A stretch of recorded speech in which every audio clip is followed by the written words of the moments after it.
Perdón. Muy bien, entonces habíamos quedado en el capítulo 17 de Jueces, ¿no es cierto? Y como les decía hace un ratito, este libro, estos dos capítulos se corresponden como un apéndice del libro de Jueces y constituyen un preámbulo a la historia de los reyes. Algunos autores lo que utilizan es una frase como como decir, el derrumbe moral del pueblo de Israel. Ahora, hay un dato curioso, como es un apéndice, como tiene la característica, no digo es una fecha, tiene la característica de un apéndice de un libro, resulta que lo que está contando aquí no es que sigue la historia de Sansón. O sea, no es que se murió Sansón y después de inmediato pasó esto. O sea, no es como la historia de Jefté con Abimelech o de Débora y Barak y después viene la otra, ¿ya? Sino que esta historia es independiente.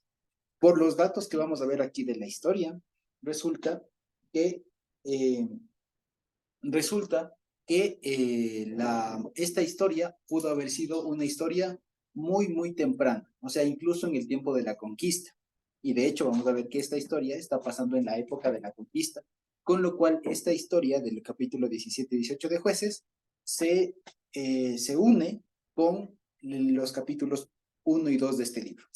Porque acuérdense que en los capítulos primeros de este libro que leíamos, veíamos cómo el pueblo comenzaba a conquistar y todo lo demás, y de hecho ahí se ve que Judá comienza a conquistar y ya se nota a Judá como una unidad consolidada, se le llama tribu, que ellos son los primeros que pelean y todo lo demás. Y aquí en cambio se va a ver que por ahí aparecen los de Dan, que se ven un poco hostigados por los filisteos y salen a buscar más territorio. Y eso es básicamente lo que pasa aquí. Y también esta historia va a ser fundamental para comprender incluso aspectos que después van a tener un eco después incluso hasta el momento en donde se dividen los dos reinos. Las 12 tribus se dividen, con el reino del sur y el reino del norte. Desde esta época se siembran las semillas para cosas que son importantes para allá, desde aquí. Entonces hay que prestar mucha atención a estos eventos porque ya les digo, se van a retomar cuando se divide el reino allá con Jeroboam y con Roboam. Es importante. Ahora, vamos a leer. Entonces dice el versículo 1 del capítulo 17 de Jueces, ¿no es cierto? En adelante. Dice, hubo un hombre del monte de Efraín que se llamaba Micaías, ¿ya? Micaías. Algunos ponen Micaías, deberían ponerle Micaías porque en hebreo es Micayahu.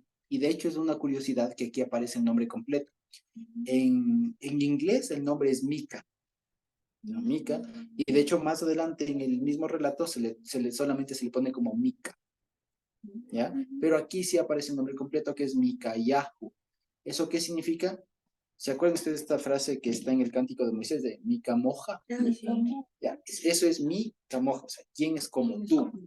Y Micayahu, ¿a qué le suena? Es como Yahushua. Exacto, ¿quién es como el Señor?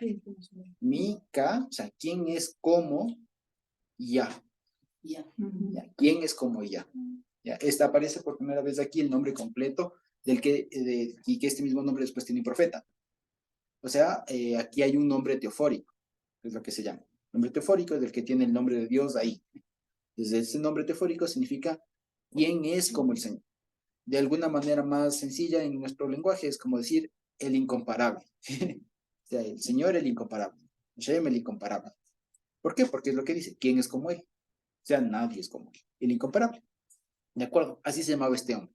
Y van a ver que es un nombre muy particular porque quien es como Dios, va a terminar haciendo un montón de cosas que son por demás reprochables. Dice, el cual dijo a su madre, fíjense ustedes, los 100,000 ciclos de plata que te fueron hurtados, acerca de los cuales tú expusiste una maldición y de los cuales me hablaste, he aquí el dinero está en mi mano, yo lo tomé. Entonces la madre dijo, bendito seas del Señor, hijo mío. Y él le devolvió los 1,100 ciclos de plata a su madre, y su madre dijo, en verdad he dedicado el dinero al Señor por mi hijo para hacer una imagen de talla y una de fundición. Ahora pues yo te lo devuelvo. Pero él devolvió el dinero a su madre y tomó su madre 200 ciclos de plata y los dio a un fundidor, quien hizo de ellos una imagen de talla, o sea, una imagen tallada y una de fundición, la cual fue puesta en la casa de Mica. ¿Ya? Y dice, y este hombre Micaía, o si Micaía, tuvo casa de dioses. Ahí dice Beit Elohim. Tuvo un templo, quiere decir. Casa de Elohim, Beit Elohim, quiere decir que tenía un templo. E hizo un efod y terafines y le llenó la mano, o sea, le consagró, como ponen ahí, a uno de sus hijos para que fuera su sacerdote. En aquellos días no había rey en Israel, cada uno hacía lo que bien le parecía. Hasta ahí es la primera parte de esta historia. Ya nos presentan, nos introducen a este famoso Micaías, nombre teofórico, un bonito nombre, en realidad, ¿quién es como Dios? ¿No es cierto? Y resulta que aquí hay algunas cosas que llaman mucho la atención, ¿ya? Y les voy a pedir que se acuerden ustedes de algunas cosas, ¿ya? Ahí en esta historia van a ver que juegan mucho los números y recién aprendí una historia, una frase respecto de cuando aparecen así números, cuentas, tiene, que más o menos iba así. Decía más o menos así en mis palabras. eh, Cada vez que aparezca un número, una cifra en la Biblia, es o bien intencional, ¿ya? O bien es una cosa, o bien es un dato histórico real, o bien es, pues, si no es histórico, es intencional puesto así. De tal manera que aquí esta cantidad de plata, de ciclos de plata, se sobreentiende de 1100 ciclos de plata, ¿no es cierto? Es una cantidad que fue puesta ahí intencionalmente. Primera, para designar que esta gente tenía mucho, mucho dinero. Al punto de que este mismo personaje, Micaías, tenía o sea, tenía un templo propio. Significa que no era solamente, o sea, se entiende que si tenía templo, o sea, de edificio, digamos, propio para un culto, ¿no es cierto? Se entiende que era parte de una ciudad. O sea, no es que andaban en carpitas. O sea, era una ciudad y esta gente era muy rica. Ya, esta gente era muy rica, es lo que está denotando la cantidad de dinero que él se roba y después devuelve. ¿No es cierto? Segundo, aquí se ve igual un tema, digamos, familiar, ¿ya? Porque fíjense ustedes, es la historia de un hijo que le roba a la madre. Es la historia de un hijo que le roba a la madre y después en un acto de verse descubierto, porque ¿por qué devuelve Micaías la plata? Porque le escucha a la mamá dar una maldición. Por eso le dice, aquí los 100,000, los 1100 ciclos que tú maldijiste y que escuché que tú maldijiste, aquí está, yo los cogí y te los devuelvo. Y por eso es que la frase que al final dice, bendito del Señor eres, eso es lo que se entiende, es como que la mamá, como encontraron al culpable, tenía que caerle la maldición, entonces la forma de contrarrestar eso es dándole una bendición. Es más o menos esa la lógica que está detrás de aquí. O sea, o sea, sabemos que las cosas no funcionan tan así, pero ese es el asunto detrás de este pasaje. O sea, es mostrar todo lo mal que está. ¿De acuerdo? Eso. Ahora, este número de 1100 resulta que es muy paradójico, porque aparece solo 2 veces en toda la Biblia. Este número, 1100. ¿Se acuerdan? Y lo acabamos, y aunque no les parezca, lo acabamos de leer. ¿Cuánto fue la recompensa de plata que le ofrecieron a Dalila? 1100.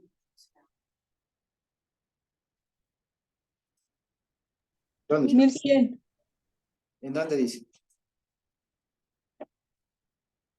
En el versículo 5 del capítulo 16. 16:5, ¿qué dice?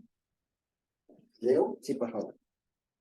Y vinieron a ella los príncipes de los filisteos y le dijeron, engáñale e infórmate en qué consiste su gran fuerza y cómo lo podríamos vencer para que lo atemos y lo dominemos. Y cada uno de nosotros te dará 1100 ciclos de plata. Ajá. Por eso ya hemos visto que Dalila era codiciosa. Pero lo curioso es que estas dos historias se unen precisamente por eso. Porque hay un número en particular y que aparece solamente esa cifra. Aparece solo estas 2 veces en la Biblia. 1100 aparece tanto en la recompensa de Dalila y en esta suma de dinero que él saca. Las similitudes, ¿qué similitudes encuentran ustedes? La avaricia. La avaricia, y es un tema que está relacionado con un tema del engaño. Del engaño, ¿ya? El engaño, la traición. Porque el uno era digamos, el número, la recompensa que le ofrecían a Dalila por engañarle a Sansón, que le saque la verdad. ¿Ya? Y aquí es la cifra que se roba este hijo, que se le roba el hijo a la mamá y después devuelve porque se vio descubierto, no quiere que le caiga la maldición. O sea, tiene que ver con un tema de engaño. Pero dijo, yo no quiero este dinero maldito. No, no es tanto porque no quería la plata, porque no quería que le caiga la maldición. Porque le escuchó a la mamá, diría, maldito. Estoy cogiendo alguna cosa y dice, antes de que me caiga, mejor toma, yo te los devuelvo, yo cogí.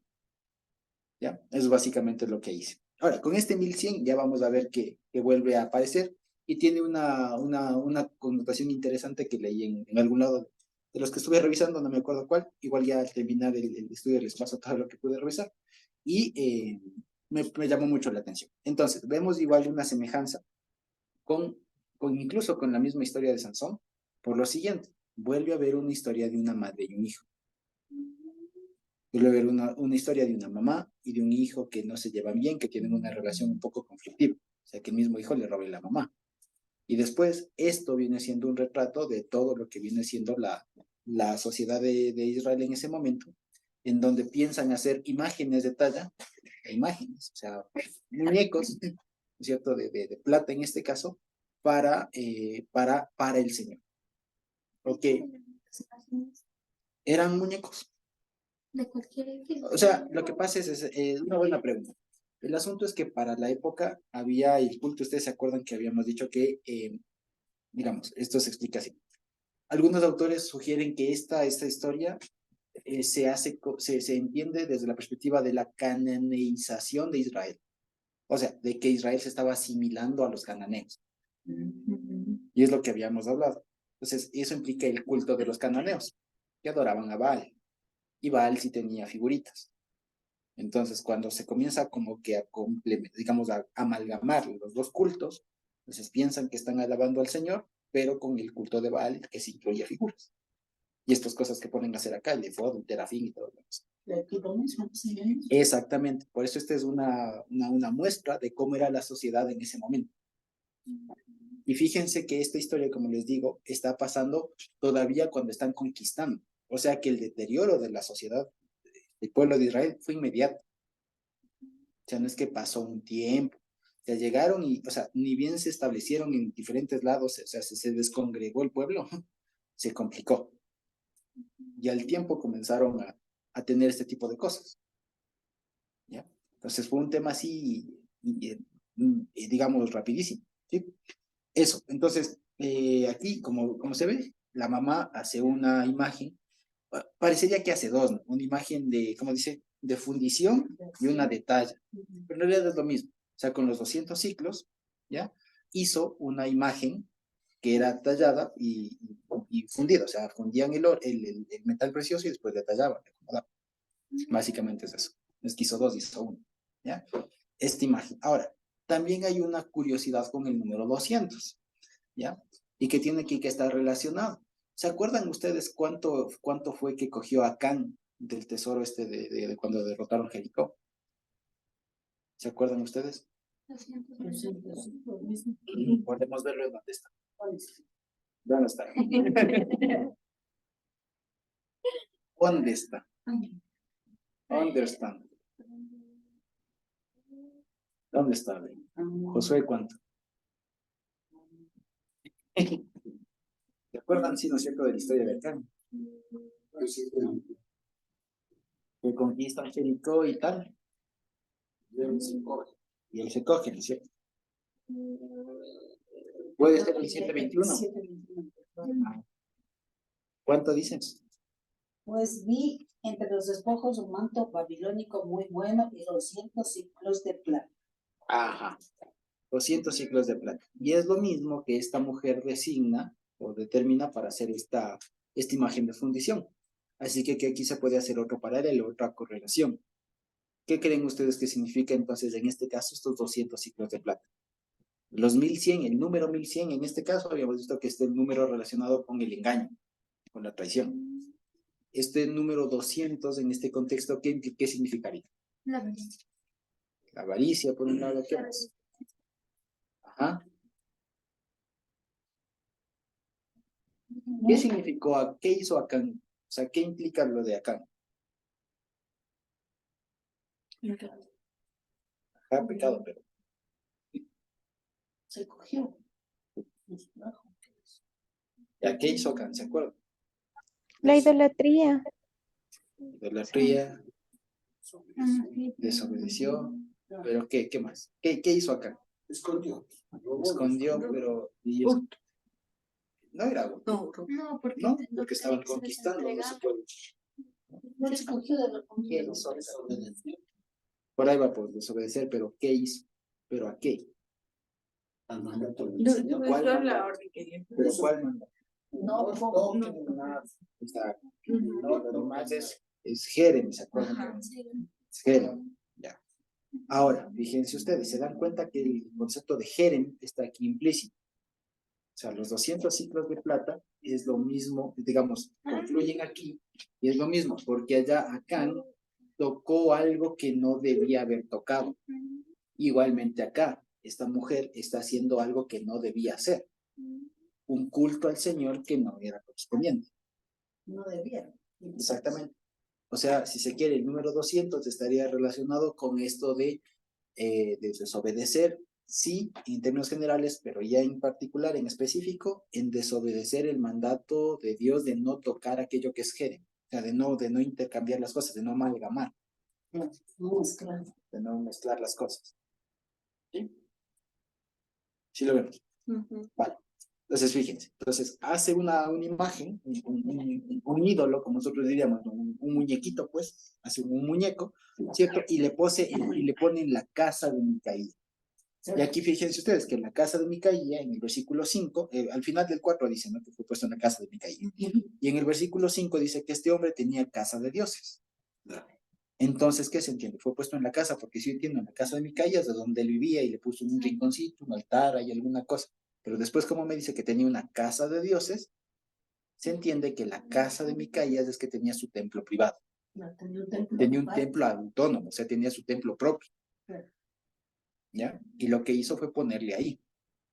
¿De acuerdo? Entonces, fíjense ustedes, estamos hablando en la época del asentamiento todavía de las tribus y ya hay uno, ¿ya? Y hay uno mezcló todo. que tiene su propio templo, tiene su propio culto, tiene su propia deidad ahí, como muñequito, piensa, ahí va, piensa que adora a Dios, nombra a su propio sacerdote y además le cae un levita, o sea, todos los elementos para que algo salga mal. ¿De acuerdo? Entonces, fíjense.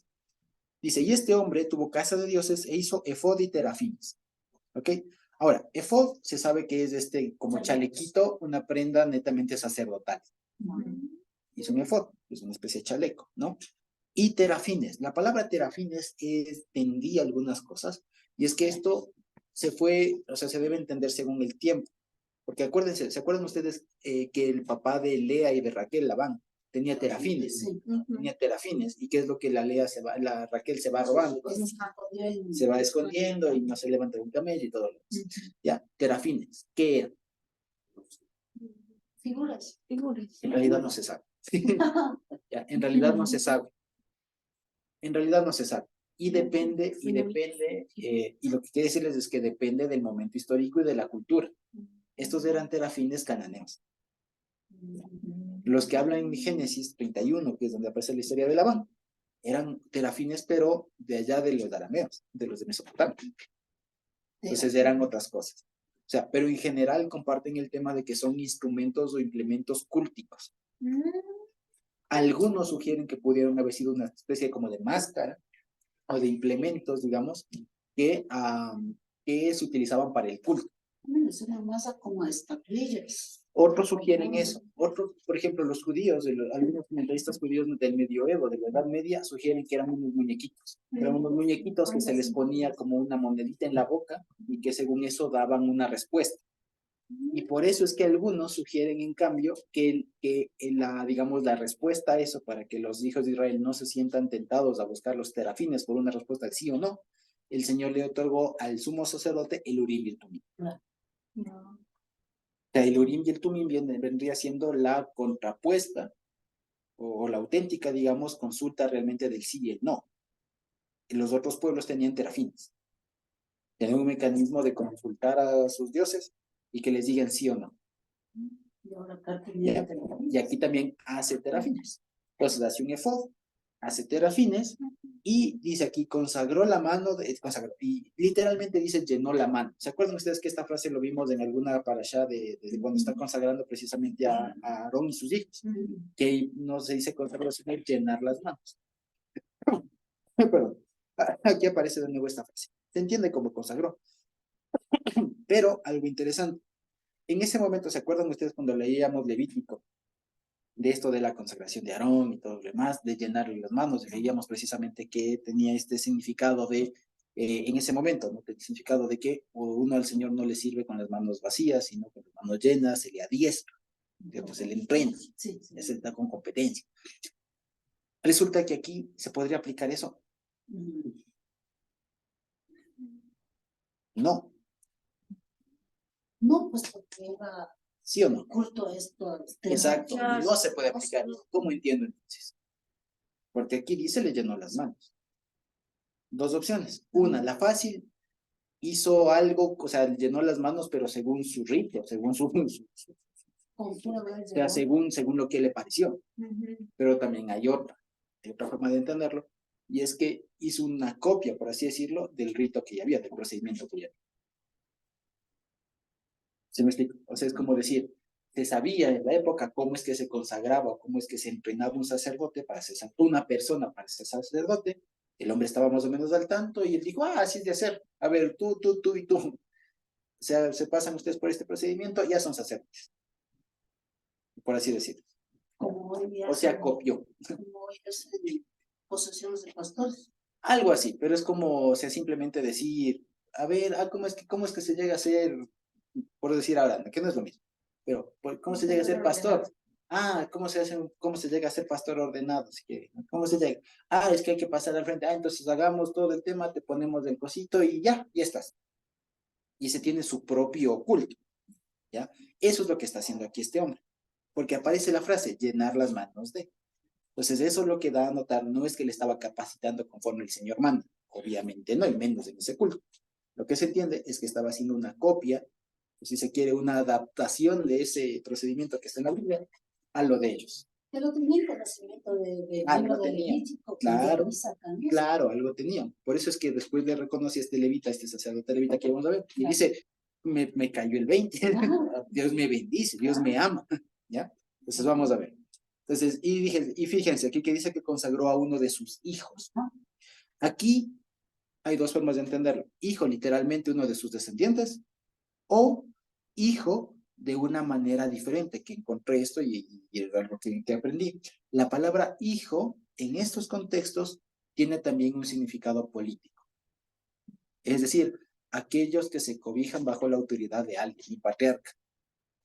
Entonces aquí, por decir, el patriarca era Micaías, y todos los hombres que dependían de él eran sus hijos. ¿Ya? Por eso es que este levita que vamos a ver que llega, él viene a ser uno de sus hijos. ¿Sí lo vemos? Entonces dice que llenó las manos de uno de sus hijos, entre comillas, ¿no? Para que fuera para él por sacerdote. Dicen, aquellos días no había rey en Israel, cada uno hacía lo que bien le parecía, lo que era recto a sus ojos.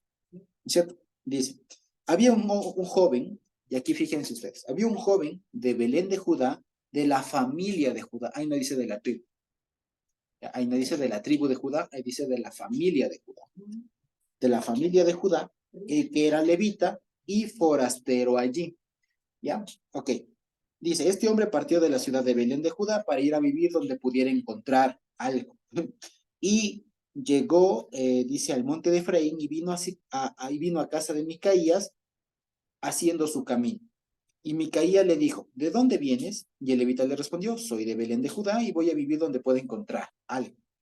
Entonces Micaía le dijo, quédate en mi casa y serás para mí por padre y por sacerdote, y yo te daré 10 ciclos de plata por año, vestidos y provisiones.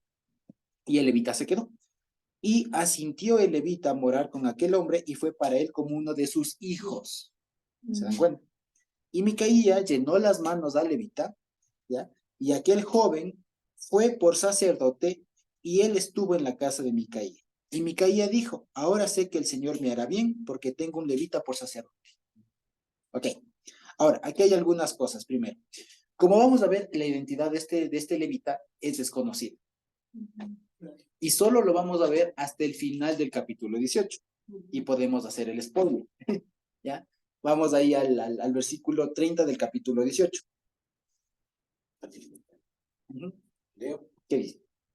Dice, y los hijos de Dan levantaron para sí la imagen de talla Ujú. Y Jonatán, hijo de Gerson, hijo de Moisés, él y sus hijos fueron sacerdotes de la tribu de Dan, hasta el día del cautiverio de la tierra. Así tuvieron levantada entre ellos la imagen de talla que Micaía había hecho todo el tiempo que la casa de Dios estuvo en Silo. Muy bien. Entonces, ¿quién es este personaje? Aquí es anónimo. Y solo hasta el final de la historia se dice, era nieto de Moisés. ¿Ya? Hay un asunto.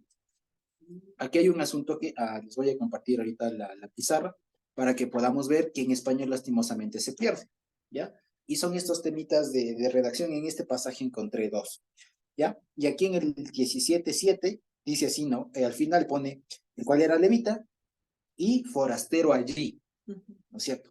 El asunto es que ahí ponen, era forastero allí.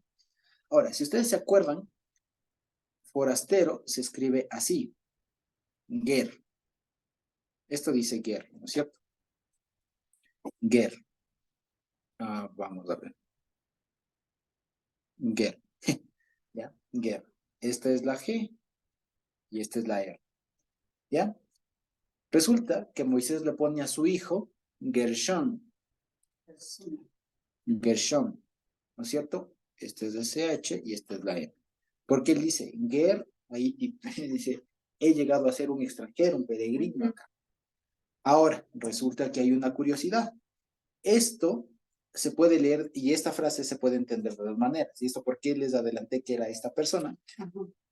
Por lo siguiente, porque estas 4 letras de aquí se pueden leer de dos maneras, al menos de dos maneras.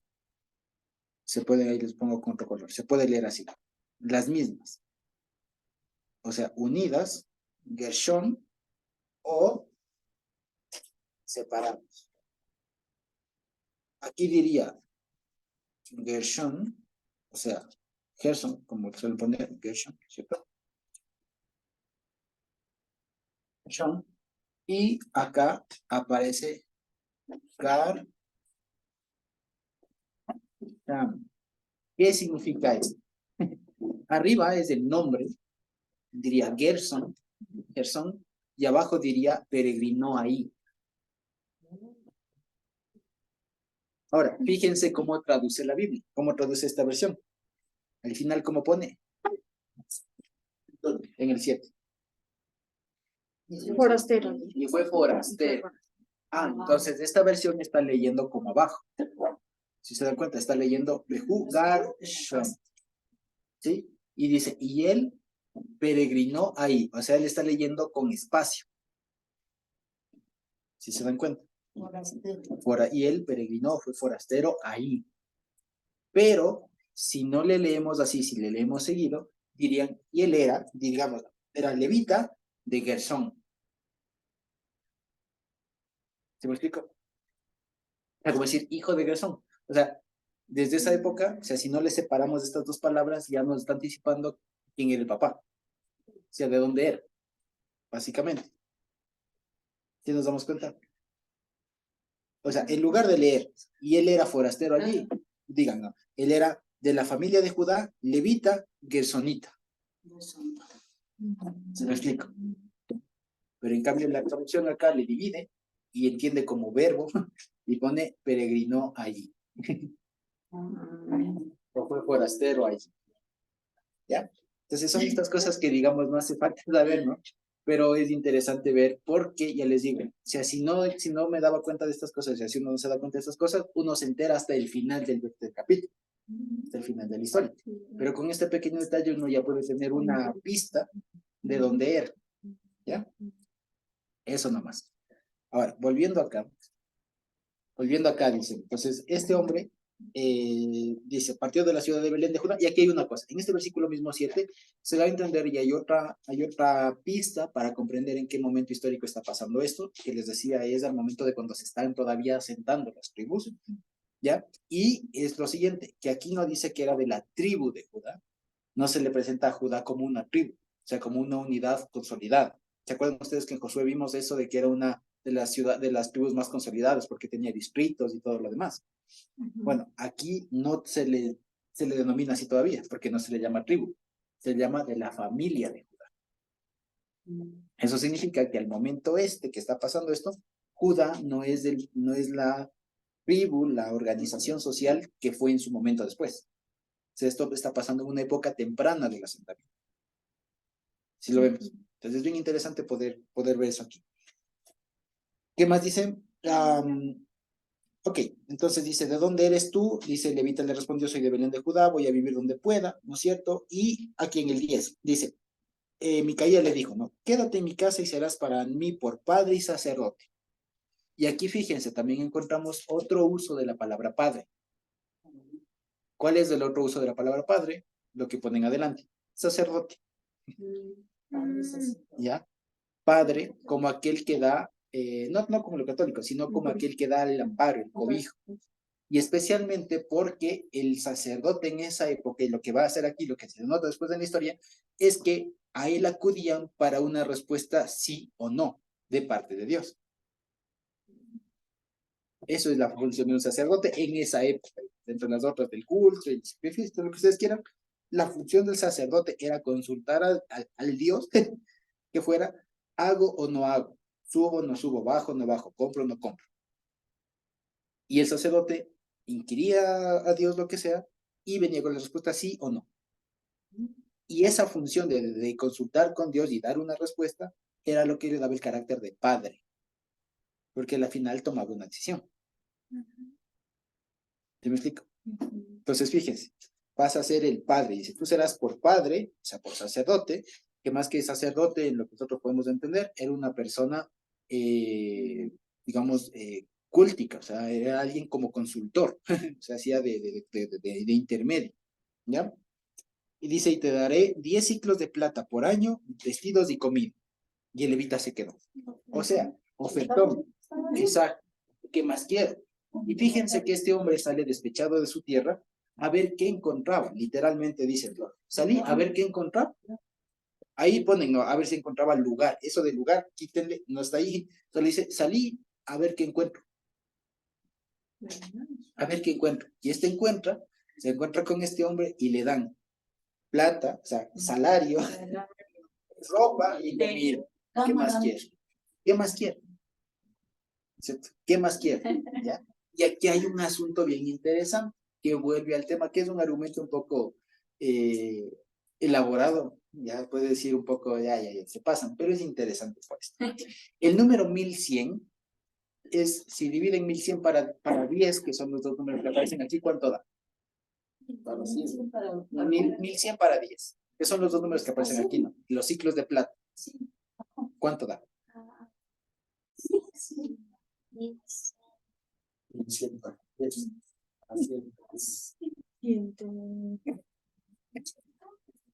¿Cuánto da? ¿Alguien de la Politécnica?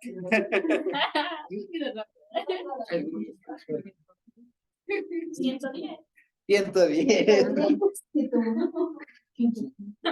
Cero política, sí. Sale 110. Pregunta, ¿algo que le suene de 110 en la Biblia? ¿Qué fue 110 en la Biblia? 110. ¿Quién se acuerda? Algo que haya sido 110. 110 días. alguna cosa, ¿no? 110. ¿Alguien se acuerda por ahí?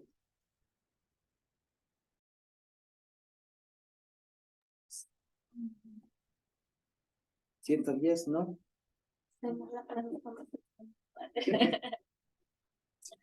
La próxima no se me gana. 110. A ver, ahí les ayudo. Es la vida de alguien, los años que alguien vive.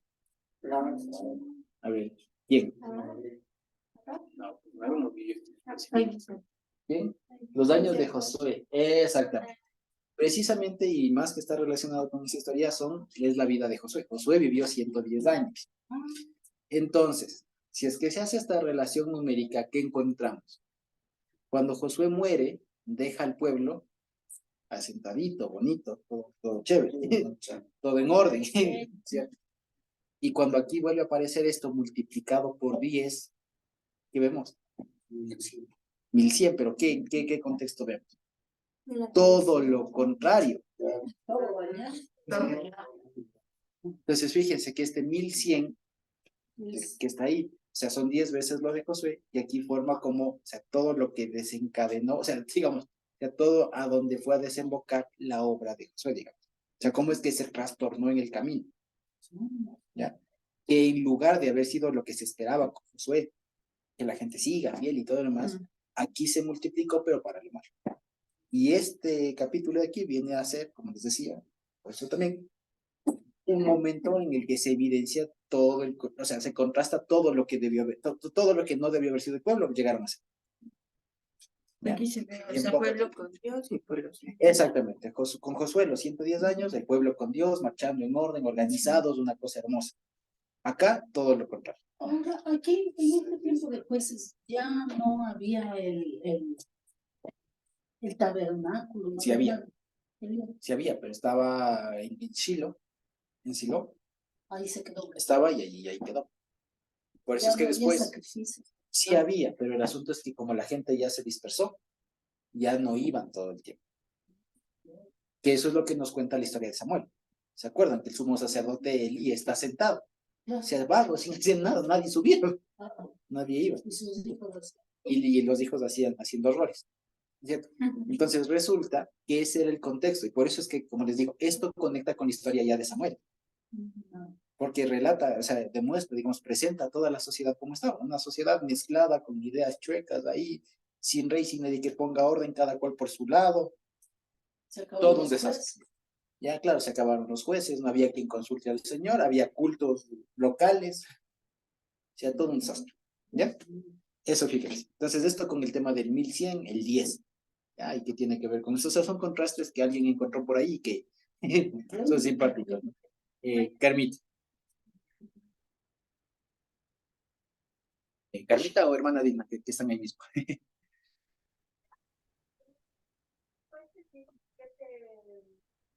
Les escuchamos bien lejos. Bien lejos, pero. Lo que pasa es que aquí hay un poco de problema. Pero bueno, o sea, dice que el joven era de Belén de Judá en 17:7 de la tribu de Judá, el cual era levita. Si era de la tribu de Judá, ¿cómo pudo ser descendiente levita? Porque, y era levita porque ejercía como sacerdote, o sea, no entiendo. Vale, buena pregunta. Lo que preguntó Carmita es que dice cómo es que es levita si dice que venía de la familia de Judá. La pregunta, el asunto es lo siguiente, que la familia, o sea, las tribus, o digamos, las afiliaciones a las tribus, eran para los de las tribus, pero los levitas no tenían tierra. Entonces se debe entender que era un levita que vivía entre las tribus de Judá, entre las familias. Era un levita que habitaba entre las familias de Judá, pero su filiación era levita. Pero no perdió su identidad. No perdió su linaje, claro. Pero como no tenían tierra los levitas, por eso puede haber habido, digamos, un levita de Judá, pero también había levitas de Neftalí, de Efraín, donde fueron a vivir porque no tuvieron tierra. Entonces, el ser levita, en ese momento ya era una cuestión étnica, digamos, sanguínea, pero también, o sea, porque mi abolengo es levita, ¿no? Por eso dice aquí el gersonita, hijo de Moisés, era levita, por sangre, pero por donde nació, por donde creció, donde tenía su gente, su casa, sus cosas, era entre las familias de Judá. O sea, en Belén. Antes vivía en Belén y ahora salió. Entonces, él a dónde hace referencia, a donde vivía antes. Yo vivía en Belén, de las familias de Judá, pero yo soy levita. ¿Ya? Eso básicamente, es una muy buena pregunta. Entonces dice, entonces, primero que aquí, otro momento, otro asunto que es muy observable, que es muy reprochable, y es el asunto de que alguien contrate a un levita para un culto propio y que el otro acepte. O sea, es todo lo que está mal en la vida. Y ya mucho se podría hablar de esto, de los que sirven al culto por la plata, por el dinero, conveniencia, bla, bla, bla. O sea, ya sabemos que eso también. Básicamente aquí hay un ejemplo de la Biblia de alguien que acepta un cargo que totalmente distorsionado le va a llevar a un término incluso todavía mayor. Ya vamos a ver por qué. ¿ya? Pero, como les digo, esto es una semilla de algo muy, muy malo.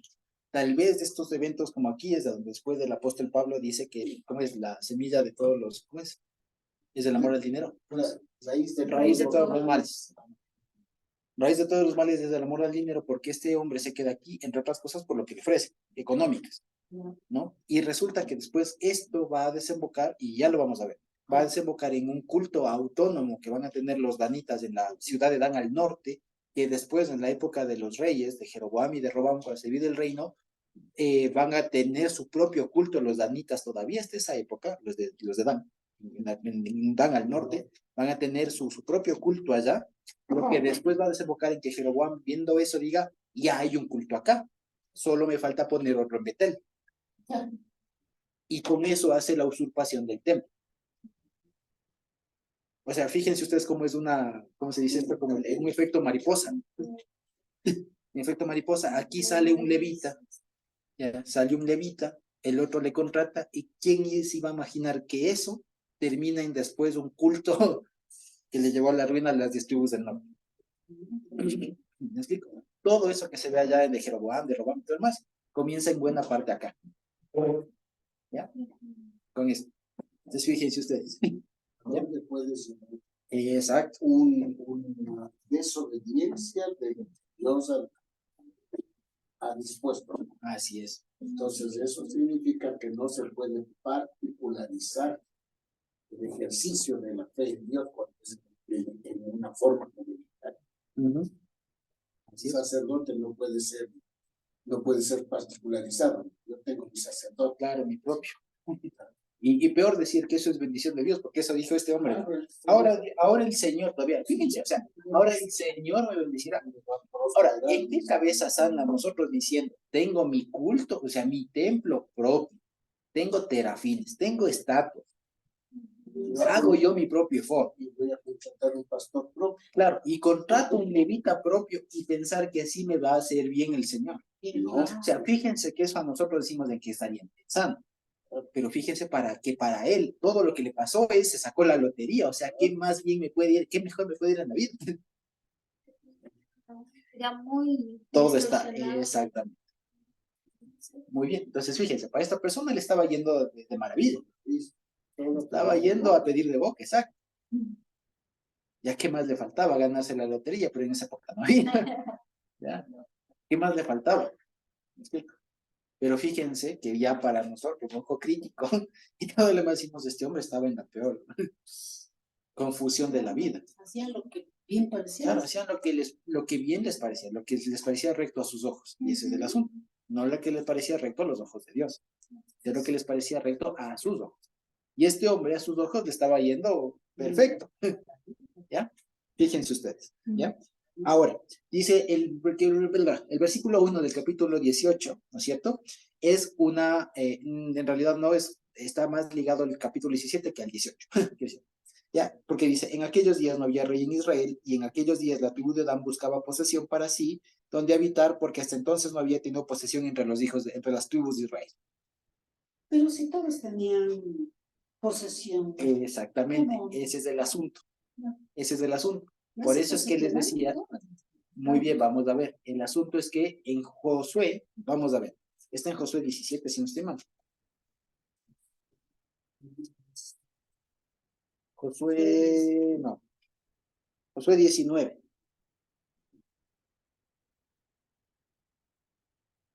Josué 19:40.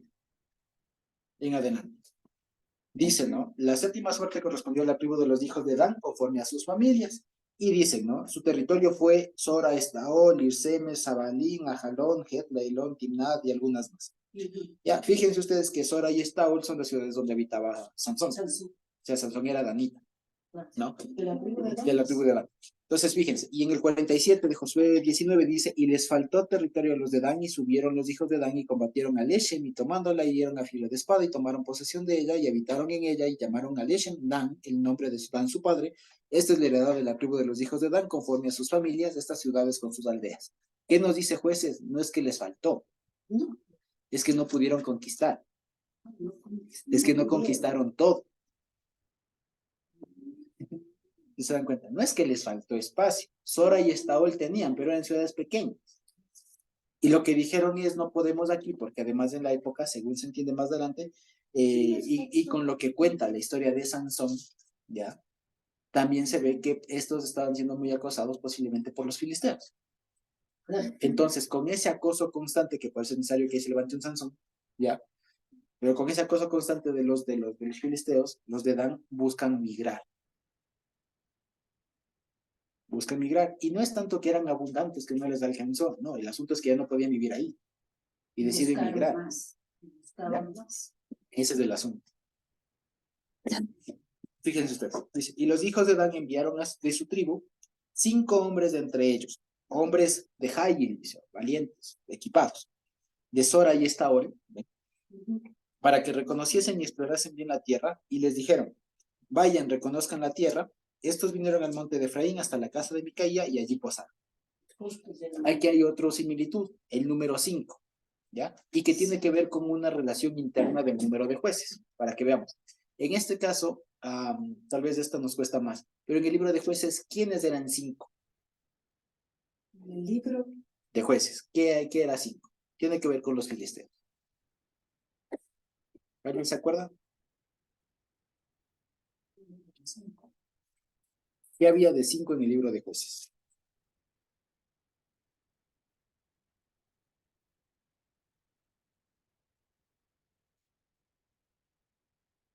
¿No se acuerda?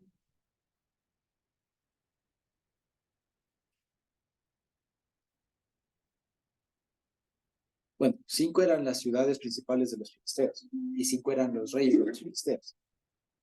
Entonces hay un contraste aquí que manden 5 espías en contraste con los 5 reyes de los filisteos de los cuales estarían huyendo.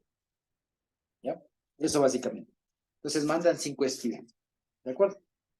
Dice, y llegan a la casa de Micaías. Esto de que llegan a la casa, entiéndase que llegan a la ciudad de Micaías. ¿Ya? Y dice, cuando estaban cerca de la casa de Micaía, por eso no se alojan en la casa de Micaía. Ya en la ciudad, llegaron al pueblo, llegaron a la ciudad de Micaías, y dice, y reconocieron la voz del joven levita. los acentos. Exactamente. Muy bien. Entonces, ¿por qué? Porque Dan está más al norte que Judá y todo lo demás. Y al parecer, ¿se acuerdan ustedes que esto conecta con esa frase, con esa parte de que había acentos, de que él decía Shibolet, Shibolet? ¿Ya? Lo mismo, a este hombre le descubren por el acento sureño. ¿Ya? Entonces ellos vienen y dicen, oye, tú no eres de aquí. ¿No? Y ahí le preguntan, dice, y desviándose hacia allá, dice en el 3, ¿cierto? Le dijeron, o sea, ellos estaban en su posada, seguramente, ¿no es cierto? Estos 5 hombres están y escuchan a alguien que no es de ahí. Se acercan y le dicen, ¿quién te ha traído acá? ¿Qué haces aquí? ¿Y qué tienes tú acá? ¿Ya? Y él le respondió, así y así ha hecho conmigo Micaía, y me ha contratado, ahí no dice me ha tomado, dice me ha contratado, y he sido para él por sacerdote. Sí, no dice me ha tomado, ahí dice literalmente me ha pagado, me está dando un salario, me está contratando. Él me contrató como sacerdote, dice. Si fíjense ustedes, de cuando acá es eso posible. Y dice, y ellos le dijeron, pregunta pues ahora a Dios para que sepamos si ha de prosperar este viaje que hacemos. Y se acuerdan ustedes lo que les decía la función de estos levitas, de los sacerdotes. No era tanto el ofrecer sacrificios, pecados, no. ¿A qué se redució? ¿A qué se redujo? A que se redujo pues la función de un sacerdote en esa época a consultar a la deidad. Hago o no hago, subo o no subo, viajo o no viajo, peleo o no peleo. Pero le respondía a Dios, y a Dios. Vamos a ver. Y dice, ¿no? Y el sacerdote le respondió, id en paz, delante del Señor está vuestro camino en que andáis. Ahora, aquí en ningún lado dice que él fue y consultó al Señor y que Dios le dijo. Entonces aquí la forma de entender es que el sacerdote no necesitó consultar a ningún Dios, sino que era tan evidente que les había dado que les dijo, sí, vaya. Está clarito que van a vencer. ¿Ya? Entonces fíjense, entonces aquí no hay una actitud o una actividad de cierto es, gracias, sí, soy el sur, voy a consultar, ya vengo, esperen un ratito, va, consulta, Dios le responde, ve y diles. No, oye, consulta a Dios, está clarito. Ya, vaya. O sea, es evidente. Siempre era, así ha dicho el Señor. Claro, dijo el así ha Señor. dicho el Señor, y habló el Señor y dijo, diles. Exactamente. Acá no, acá lo que se entiende, cómo se entiende, es que, digamos, la circunstancia era tan clara, o sea, a sus ojos me pareció tan evidente que sí, que le dijo, sí, el Señor ya les dio, o sea, no necesito ser profeta o consultar para darme cuenta de algo que les ya, vayan, ya. Dijo, vayan en paz, o sea, vayan tranquilos, ¿no es cierto? Delante del Señor está vuestro camino en que andan. Dice, entonces esos 5 hombres salieron y vinieron a Laish, y vieron que el pueblo que habitaba en ella estaba seguro, ocioso y confiado. Y por eso es que el sacerdote les dijo, pues la tienen fácil, vayan. Ya, es eso. Entonces de ahí no hacía fácil, no hacía falta, entre comillas, ¿no? Hacía que consultar a Dios primero, porque ¿qué va a consultar ese hombre que en medio de esa cosa que Dios le va a responder? Y segundo, si ya es a dónde van, a tal lado, vayan. Entonces es evidente que lo van a lograr. ¿Ya? Entonces dice, ¿no? Le vieron al pueblo seguro, ocioso, confiado, conforme a la costumbre de los de Sidón, sin que nadie en aquella región les perturbase en alguna cosa, ni había quien poseyese el reino. Y estaban lejos de los sidonios y no tenían negocios con nadie. ¿Ya? Y se volviendo pues de ellos los 5, a sus hermanos en Sora y Estaol, sus hermanos dijeron, ¿qué hay? Y ellos respondieron, levántense, subamos contra ellos porque nosotros hemos explorado la región y hemos visto que es muy buena y vosotros no van a, y ustedes no van a hacer nada. No sean perezosos en ponerse en marcha para ir a tomar la posesión de la tierra. Cuando vayan, llegarán a un pueblo confiado y a una tierra muy espaciosa, pues Dios la ha entregado en vuestras manos, lugar donde no hay falta de cosa alguna que hay en la tierra. Entonces salieron de allí, de Sora de Estaol, 600 hombres de la familia de Dan, armados de armas de guerra. Dice el 12, y fueron y acamparon en Kiriat Jearim de Judá, por lo cual llamaron a aquel lugar al campamento de Dan, hasta hoy está al oriente de Kiriat Jearim. Y de allí pasaron al monte de Efraín y vinieron hasta la casa de Micaía. Y fíjense aquí lo que va a pasar. No es que llegan a la casa per se de Micaía, ¿ya? Porque aquí nos va introduciendo incluso con un tema que va a ser focal para los siguientes 2 capítulos, que es el tema de las reglas de la hospitalidad, ¿ya? Entonces, ¿por qué? Porque aquí, vamos a ver, dice, entonces aquellos, sí, vinieron hasta el casa de Micaía, el 14. Entonces aquellos 5 hombres que habían ido a reconocer la tierra de Laish dijeron a sus hermanos, ¿no saben que en esas casas hay un efod y terafines y una imagen y una imagen y una de fundición? Miren, por tanto, lo que han de hacer. Cuando llegaron allá, vinieron a la casa del joven levita en casa de Micaía y le preguntaron cómo estaba. Y los 600 hombres que eran de los hijos de Dan estaban armados de sus armas de guerra a la entrada de la puerta. Y subiendo los 5 hombres que habían ido a recorrer la tierra, entraron allá y tomaron la imagen de la talla, el efod, los terafines y la imagen de fundición. Y mientras estaba el sacerdote en la entrada de la puerta, con los 600 hombres armados de armas de guerra. Entrando pues ellos a la casa de Micaía, tomaron la imagen de talla, el efod, los terafines y la imagen de fundición, y el sacerdote les dijo, ¿qué hacen ustedes? Y ellos le respondieron, calla, pon la mano sobre tu boca y vente con nosotros para que seas nuestro padre y sacerdote. Es mejor que seas tú sacerdote en casa de un solo hombre que de una tribu y una familia en Israel. Y se alegró el corazón del sacerdote, el cual tomó el efod y los terafines y la imagen y se fue en medio del pueblo. Y ellos se volvieron y partieron y pusieron los niños del ganado y el bagaje por delante. Fíjense ustedes, cuando ya se había alejado de la casa de Micaía, los hombres que habitaban en las casas cercanas a la casa de Micaía se juntaron y siguieron a los de Dan. Y dando voces a los de Dan, estos volvieron sus rostros y dijeron a Micaía, ¿qué tienes que has juntado gente? Y él respondió, tomaron mis dioses que yo hice y el sacerdote y se van. ¿Qué más me queda? ¿Por qué pues me dicen qué tienes? Y los hijos de Dan le dijeron, no des voces tras nosotros, no sea que los de ánimo colérico les acometan y pierdan también tu vida y la vida de los tuyos. Y prosiguieron los hijos de Dan su camino, y Micaía, viendo que eran más fuertes que él, volvió y regresó a su casa. Sí, no. ¿Sí? ¿Ya? Y hasta ahí. Entonces, fíjense ustedes, esto, como les decía, nos va a conectar con una cosa que es crucial con el capítulo siguiente, que son estas leyes o normas de hospitalidad.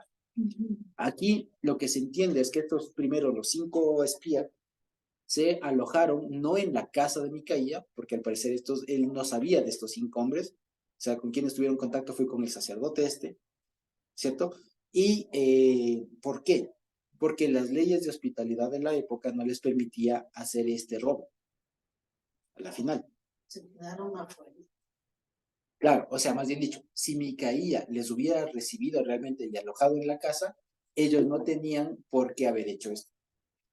Se hubiera sido muy desleal que lo hagan, ¿sí? Por eso es que cuando él le sale a reclamar, le dice, oye, ¿por qué me roban? O sea, me estás robando. O sea, ni te conozco, ¿quiénes son ustedes? ¿Ya? Y a esos le responden con más violencia. Pero según las leyes, como digo, de hospitalidad, que eso lo vamos a ver más acá, básicamente, que son unas normas muy básicas, o sea, de hay que recibir al extranjero, hay que darle de comer, hay que ser recíproco y todo lo demás, que son basados precisamente en los eventos como de Abraham, cuando recibe a los mensajeros y todo lo demás. Pero es el tema de ser hospitalario, en términos generales. Y esas normas de hospitalidad no preveían, o digamos, no permitían que las personas se roben al regreso, digo, básicamente, ¿sí? Eso en general. Entonces, lo que aquí está pasando, fíjense ustedes que es otro desorden. ¿Sí vemos? Es otro desorden todavía más grosero. El tema de que uno, imagínense ustedes que vengan una tribu migrando, que venga migrando, y resulta que cuando llegan a esta casa, los 5 espías les dicen, oigan, no se olviden que aquí en la casa de Micaías hay un sacerdote. Hay un sacerdote y hay terafines y hay todo. O sea, hay un culto, ¿no? O sea, hay un culto. Y lo que la respuesta que les dicen y lo que les dicen ellos es, ¿no? Miren ustedes qué han de hacer. Cualquiera de nosotros, ¿qué pensaría? Les está dando chance de hacer lo correcto, ¿cierto? ¿O qué opinan ustedes? O sea, porque esta frase que les da, digamos, los 5, ¿no? Miren, aquí en esta casa, con lo que ponen en el 14, dicen. Entonces aquellos 5 hombres que habían ido a reconocer la tierra, dijeron a sus hermanos, ¿no saben que en estas casas hay un efod y terafinas y una imagen de talla y una de fundición? Miren, por tanto, lo que han de hacer. ¿Cómo se entiende ese mensaje que le dan? ¿Qué creen ustedes?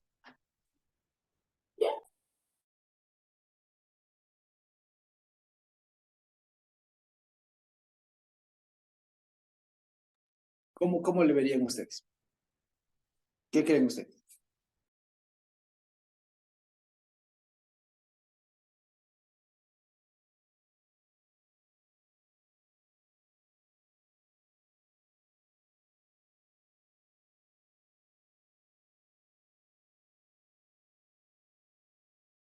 ¿Qué opinan ustedes? ¿Cómo podríamos ver esa pregunta que les hacen ahí los 5 espías? ¿Qué creen ustedes?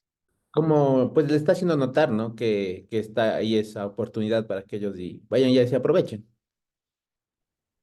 Muy bien, como que se aprovechen. Y en realidad así suena. Yo en un momento pensé que aquí en jueces 18, 14, lo que le está diciendo es más bien como que hagan justicia, hay un culto injusto, ¿no? Vean ustedes qué hace.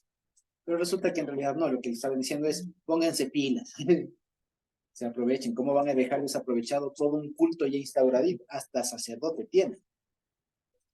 Entonces, fíjense, todo esto que estamos viendo acá, entonces, como les digo, es la semillita de lo que después terminará siendo un culto autónomo que tuvo la tribu de Dan en el norte, ¿ya? En la ciudad precisamente de Dan. Y todo sale por esto. Ok, entonces fíjense que aquí, como les decía, es un retrato de cómo estaba la sociedad israelita en esa época. Todo desordenado, una idea totalmente distorsionada de Dios, del culto, de todas las cosas, que pensaban que con tener un levita ya lo tenían garantizadas, que podían contratar un levita, y el otro que le vio como negocio, ¿no? ¿Qué es mejor? ¿Qué es mejor?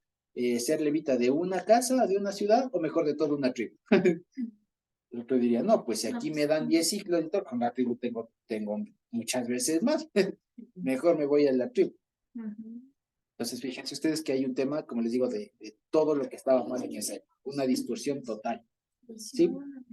Exacto, ambición, traición, confusión, mezcla, todo lo que no está bien en torno al culto del Señor, ¿no es cierto? Y dice, ¿no es cierto? Les reclaman y tal, ¿no es cierto? Y dice el 26. Y prosiguieron los hijos de Dan su camino, y Micaía, viendo que eran más fuertes que él, volvió y regresó a su casa. O sea, ya derrotado. ¿No es cierto? Y dice el 27. Y ellos, llevando las cosas que había hecho Micaía, juntamente con el sacerdote que tenía, llegaron a Laish, al pueblo tranquilo y confiado, y los hirieron a filo de espada y quemaron la ciudad. Fíjense ustedes. Y no hubo quien los defendiese porque estaban lejos de Sidón y no tenían negocios con nadie, y la ciudad estaba en el valle que hay junto a Bet-Rehob, Luego reedificaron la ciudad y habitaron en ella, y llamaron el nombre de aquella ciudad Dan, conforme al nombre de Dan, su padre, hijo de Israel, aunque antes se llamaba la ciudad de Laish.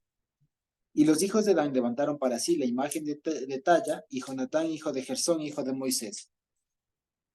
Él y sus hijos fueron sacerdotes de la tribu de Dan hasta el día del cautiverio de la tierra. Así tuvieron levantada entre ellos la imagen de Talla que Micaía había hecho todo el tiempo de la casa de Dios, que la casa de Dios estuvo en Shilo. Fíjense ustedes. Y esto nos da un tema bien interesante. Aquí en el versículo 30 hay dos posibles errores de traducción. ¿Ya? Hay dos posibles errores de interpretación, digamos. ¿Sí? Ahí les voy a compartir la pantalla de nuevo. ¿Sí? Ahora, fíjense ustedes. Vamos a ver si escribo. Dice así. Primero, que ponen, ¿no? Jonatán, hijo de Gersón, hijo de Moisés. Resulta que Moshe se escribe así, ¿no es cierto? Moshe, ¿no es cierto? Ahí dice Moshe, ¿no es cierto? Aquí dice Moshe. ¿Cierto? Esta es la M, esta es la SH y esta es la H final, ¿no? Moshe. ¿Ok? Pero resulta que en algunos textos, por ejemplo, la Septuaginta, la Vulgata y otros más, leen Manases. Y supongan que ahí dice Manases.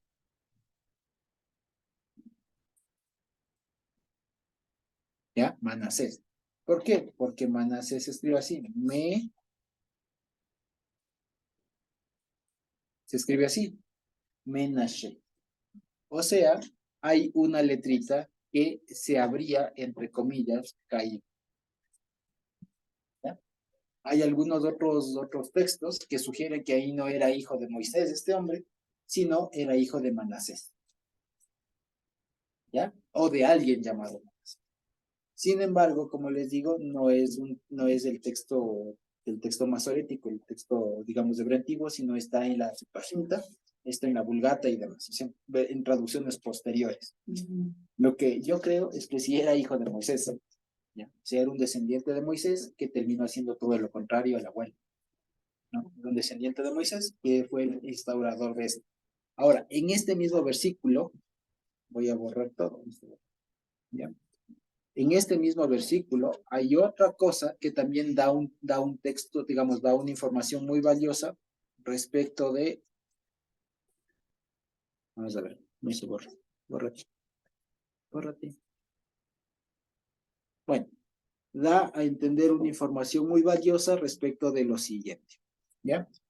Va a dar una información muy valiosa respecto del tiempo en el que fue escrito esto, porque fíjense que hasta cuándo dice que estuvo ahí. Dice, él y sus hijos fueron sacerdotes de la tribu de Dan hasta el día en que estuvo cautiverio, hasta el día del cautiverio de la tierra. ¿Y esto cómo se entiende? Pregunta, ¿cuándo estuvo en cautiverio en la tierra? Tierra de Israel, la tierra de Dan. ¿Cuándo estuvo en cautiverio en la tierra? Una, ¿no? Pero no se fue la tierra cautiva, se fue el pueblo.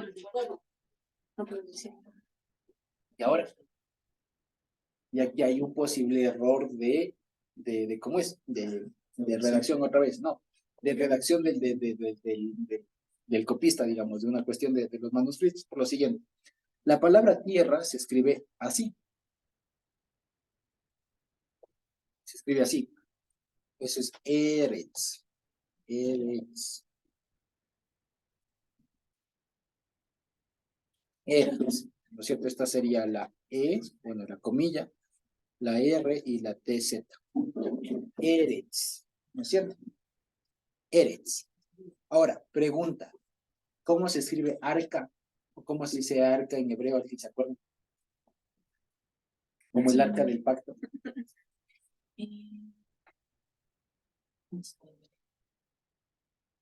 ¿Cómo era? No, Brit es pacto. Sí, el arca del pacto. ¿Pero cómo se dice? Sí. ¿Pero cómo se dice arca? ¿Alguien se acuerda por ahí? ¿Alguien se acuerda por ahí? ¿Carmita se acuerda? ¿Alguien se acuerda? ¿Alguien le vio? Si no, ahí les cuento. Si no, ahí les cuento. A ver, ahí les cuento. Resulta, Aarón, exactamente. Resulta que se dice no a Aarón como el profeta, se dice Aarón. Y fíjense ustedes cómo se escribe igualito. Aarón. Y aquí dice Aarón. Este sería la A, esta es la R. Igual que Moisés. No. Ah, no. Y le- Y la E. El otro era Aarón. Ya, este es Aarón. Esto es arca, ¿no? Esto es tierra. Esto es tierra. Y esto significa arca. ¿Ya? Y fíjense ustedes, la diferencia en dónde está. La diferencia está en este último carácter, porque las dos se escriben de manera semejante. O sea, con un guioncito, digamos, o con una raya larga al final. Y lo único que, dependiendo de la mano del escriba, pudo haberse distorsionado esta rayita de aquí y se puede haber confundido solamente por una cosa larga. ¿Sí? O sea, pudo que algún escriba, por así decirlo, de una manera muy pedagógica nada más, haya hecho, voy a moverme para abajito para que de pronto ustedes sepan, voy a seguir escribiendo bajito, haya puesto solo una cosa así, por así decirlo. ¿Ya? Y ahí tenían las palabras, tenían esto y esto. ¿Qué leen ustedes ahí? O puede ser que haya habido solamente un cachito, alguna cosa así, que no alcanzo a escribir bien. Y ahí uno diría, bueno, de ahí leo, depende, Aarón, o puedo leer Eretz, ¿ya? Y aquí lo que pasa es que al parecer no está hablando del cautiverio de la tierra, porque eso no pasó. ¿Cuándo sí fue que sí estuvo cautiva? El arca, ¿cuándo? Por los filisteos. ¿Se acuerdan? En el tiempo de antes de Saúl y todo lo demás, ahí fue captura del arca. Entonces, fíjense, eso nos da tiempo, un momento histórico en el que posiblemente pasaron o fue escrito esto. O sea, el momento que esto fue escrito, dice todavía o pasó ya el tema de la captura del arca. Dice, y ese culto que comenzó acá en los jueces, unos 400, unos tantos años antes, prevaleció tanto tiempo hasta allá y quedó vestigio. O sea, o más bien dicho, hasta cuando el arca estuvo capturada, todavía seguía ese culto allá. Todavía seguía ese culto allá. Y fíjense, todo porque, les digo, no calza y no es correcto decir que el arca estuvo, que la tierra estuvo de cautiverio. Porque si aquí dicen, o sea, hasta el cautiverio de la tierra. ¿Cuándo? Entonces, ¿qué? Del arca. Claro. Cuando los filisteos capturaron el arca. Y ahí se eso del dios Dagón, que lo ponen en el templo, que después amanece de rodilla y todo lo más. El cautiverio del arca. Y fíjense ustedes. Y dicen, ¿no? Así tuvieron levantada entre ellos la imagen de talla que Micaía había hecho todo el tiempo que la casa de Dios, que el tabernáculo de Dios estuvo en Shil. O sea, ese fue un culto que prevaleció ahí. Con David un poco parece que eso se queda relegado, pero después es el momento, digamos, y este es un foco que después concatena cuando David muere, hereda Salomón, muere Salomón, entra Roboam y se da la división del reino. ¿Se acuerdan ustedes? Y Jeroboam, el rey del norte, dice, para que no se me vaya la gente a Jerusalén, ¿cierto? ¿Qué hizo? Puso un propio culto. ¿Qué se acuerdan que hizo? Un becerro de oro en Dan y en Betel. Y puso su propio culto. Pero en Dan era más fácil porque ya había un antecedente. Entonces, fíjense ustedes. Y lo interesante de todo esto es que no es que estaban adorando a otro Dios. Ellos creían que era el mismo Dios de Israel. Exacto. Nunca, por eso, digamos, desde una perspectiva técnica, digamos así técnica, nunca fueron politeístas y nunca fueron idólatras. Porque no adoraban al ídolo. Per se. Adoraban al Dios que estaba sobre el ídolo. ¿Ya? Igual cuando pusieron los becerros de oro tanto en el monte Sinaí como Jeroboam, no adoraban al becerro de oro, adoraban al que estaba sobre el becerro de oro. Así que estos nunca fueron como tal idólatras. O sea, técnicamente sí, pero no adoraban a los muñequitos, adoraban a los que estaban sobre los muñequitos. Y para ellos, los que estaban sobre los muñequitos, era el mismísimo Dios. Pero hoy los católicos están lo mismo. Dicen, nosotros adoramos a Dios, pero creemos en la Virgen, porque ella nos ayuda a llegar o a los santos. Creo que ahí el argumento es más complejo. Creo que el argumento de cómo ellos me entienden es diferente, porque tienen que una representación, que es una representación, que sepan. Es una cuestión ajena, digamos. Pero va por ahí, digamos. El asunto es que es un engaño y es una mezcla de cultos que la gente que lo practica está totalmente convencida de que es así, de que eso está bien, de cómo me vas a decir que estoy mal. Ya, es una mixtura, exacto, es una amalgama y de cosas, de cultos de Baal, con no sé qué, con lo otro, y después todos estamos adorando al Señor. ¿Ya? Ese es el problema de jueces. Y eso es lo que se ve en estos dos capítulos. Fíjense ustedes con la historia de Micaías, lo cual es muy contrastante, como les decía en un inicio, con el nombre de famoso Micaías, porque Micaías significa quien como el Señor. Quien como el Señor, y ven que aquel nombre que designa la incomparabilidad del Señor, terminan haciendo una cuestión de que en realidad no le podían comparar, o sea, más dicho, le compararon con todo, y le mezclaron con todo y después ya no distinguían. Se dan cuenta que es una cosa como irónica, ¿ya? A todo lo que derivó este culto del famoso Micaías. Eso básicamente. Hay algunos que, por ejemplo, intentan a partir de aquí justificar hacia atrás, porque debemos saber esto. Hay muchas escuelas de arqueólogos de pensamiento en realidad que leen la historia de la Biblia de otra manera. Para nosotros la historia de la Biblia pasa como cuentan los libros. O sea, salida de Egipto, ¿no es cierto? Peregrinación en el desierto, conquista, asentamiento, jueces, reyes, profetas, básicamente. Pero hay otros que, o sea, seguimos la historia de la Biblia, pero hay otros que en cambio dicen, no, lo que pasó o lo que pudo haber pasado es que todas las historias de jueces, de los patriarcas, del Éxodo y todo demás, fueron historias inventadas, que se inventaron cronistas de la época de los reyes, del rey Josías por ahí, ya que se inventaron, ¿no?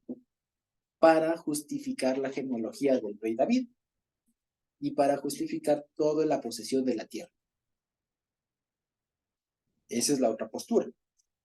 Y dicen, ¿por qué decimos esto? Y algunos suponen, dicen lo siguiente, porque fuera de la Biblia, dicen ellos, no hay un registro del rey David.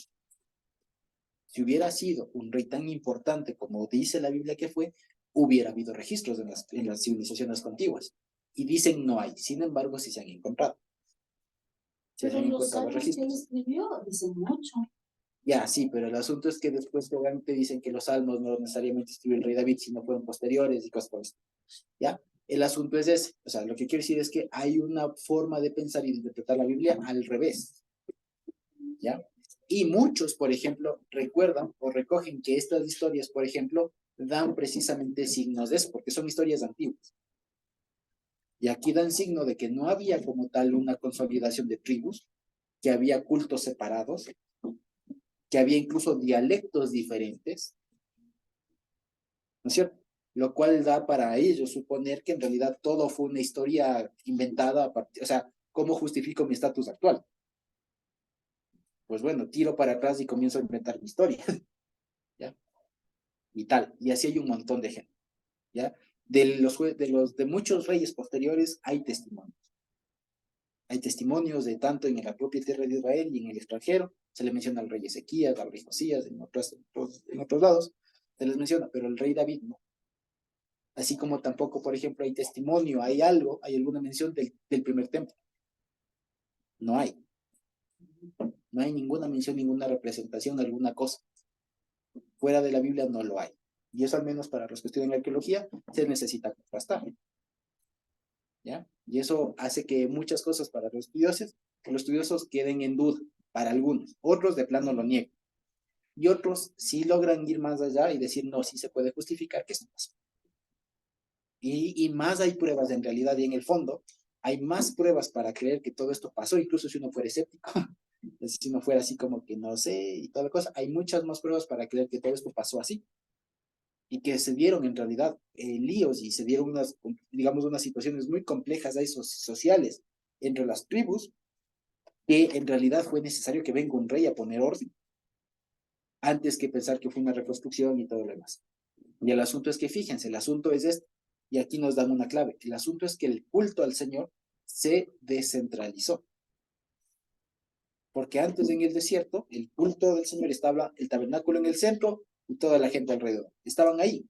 Pero cuando llegan a la tierra, el tabernáculo se queda en Silo y cada cual se va a su tierra. Ya no había esa comunión ahí. Cada cual comienza con sus cosas, cada cual comienza a lidiar con sus vecinos, unos más que otros, unos comienzan a mezclarse, ahí todo lo demás, a aprender sus costumbres, a casarse, a andarse en casamiento, que te darás en casamiento, ¿no es cierto? Y tal.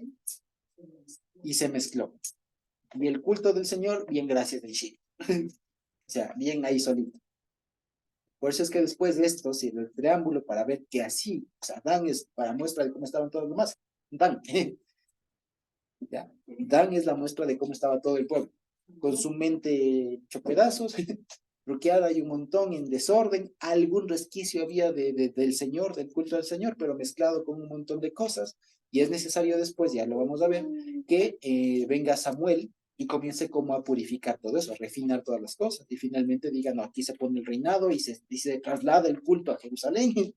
Y aquí se centraliza y se pone y se organiza todo el Estado, se consolida las tribus y todo lo demás.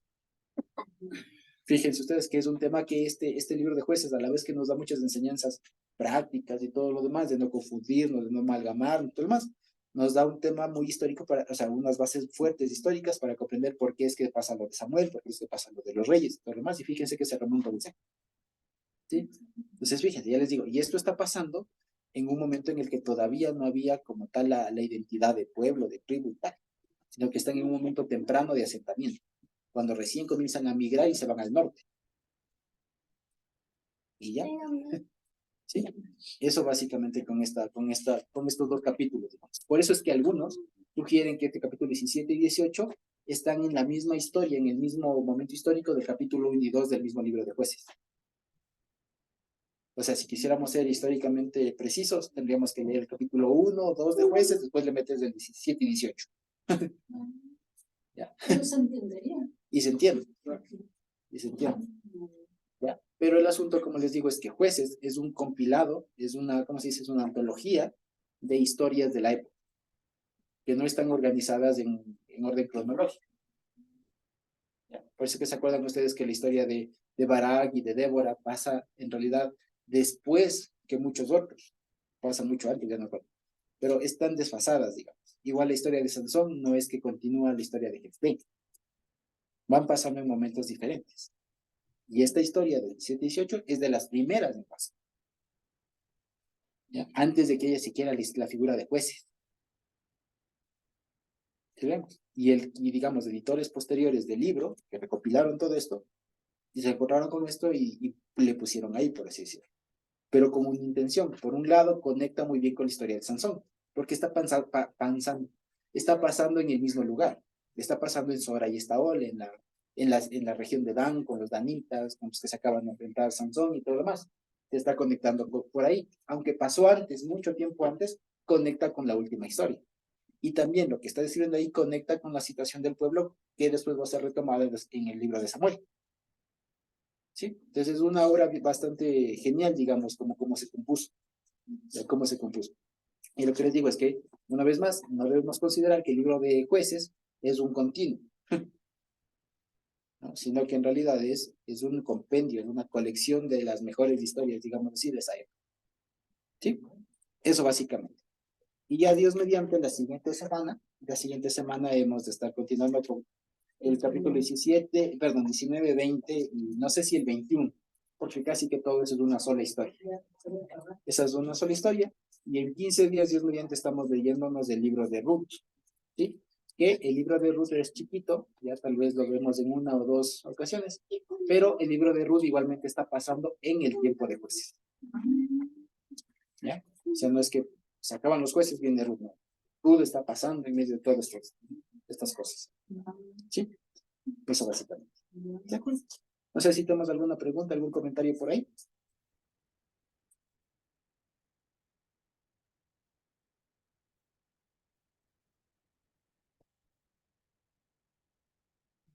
¿No? Clarísimo todo. Eso básicamente. Entonces, fíjense. Pues bendito Dios, vamos terminando la grabación entonces.